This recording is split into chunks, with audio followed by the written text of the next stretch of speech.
نحمدہ و نصلی علی رسولہ الکریم، اما بعد، اعوذ باللہ من الشیطان الرجیم، بسم اللہ الرحمن الرحیم۔ حاضرین کرام، السلام علیکم ورحمۃ اللہ وبرکاتہ۔ حاضر ہیں خوابوں کی تعبیروں کی سلسلے میں خواب میں چکور دیکھنے کے حوالے سے۔ تو حاضرین، اس کی مختلف تعبیریں ہیں اور اس کی مختلف صورتیں ہیں۔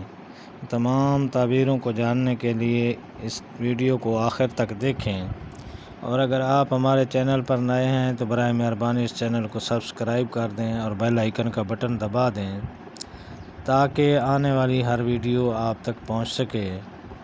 تو حاضرین، چلتے ہیں خواب کی تعبیر کی جانب، یعنی خواب میں چکور دیکھنا۔ حضرت ابن سیرین رحمۃ اللہ علیہ نے فرمایا ہے کہ خواب میں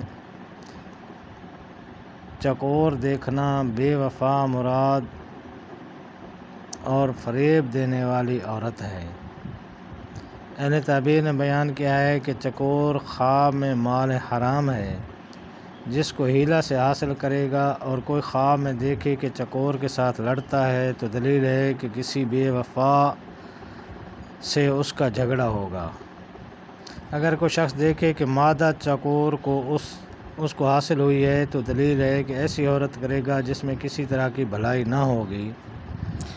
اور اگر کوئی شخص دیکھے کہ خواب میں چکور کا گھونسلہ ہے تو دلیل ہے کہ اس گھونسلے کی خوبصورتی کے مطابق خوبصورت عورت سے نکاح کرے گا یا کنیز خریدے گا۔ حضرت ابراہیم کرمانی رحمۃ اللہ علیہ نے فرمایا ہے کہ اگر کوئی شخص خواب میں دیکھے کہ اس کے گھر میں چکور تھی اور وہ مر گئی ہے تو دلیل ہے کہ اس کی عورت ہلاک ہوگی یا عورتوں کی وجہ سے اس پر مصیبت پڑے گی۔ اور اگر کوئی شخص دیکھے کہ چکور اس کے گھر سے اڑ گئی ہے تو اس سے یہ دلیل لی جاتی ہے کہ وہ اپنی عورت کو طلاق دے گا۔ حضرت جابر مغربی رحمۃ اللہ علیہ نے فرمایا ہے کہ چکور خواب میں پارسا با جمال اور دولت مند عورت سے تعبیر لیا جاتا ہے۔ اور اگر کوئی شخص دیکھے کہ اس نے چکور پائی ہے یا پکڑی ہے تو دلیل ہے کہ اس صفت کی عورت کرے گا جس کا ہم نے اوپر بیان کیا ہے۔ اور اگر کوئی شخص دیکھے کہ چکور اس کی گود میں گری ہے اور سو گئی ہے تو دلیل ہے کہ اس کے عیال سے سروکار کرے گا اور فریب دے گا۔ حضرت جعفر صادق رحمۃ اللہ علیہ نے فرمایا ہے کہ خواب میں چکور کا دیکھنا 4 وجہ پر ہے۔ نمبر 1، عورت ملنا۔ نمبر 2، مال حرام۔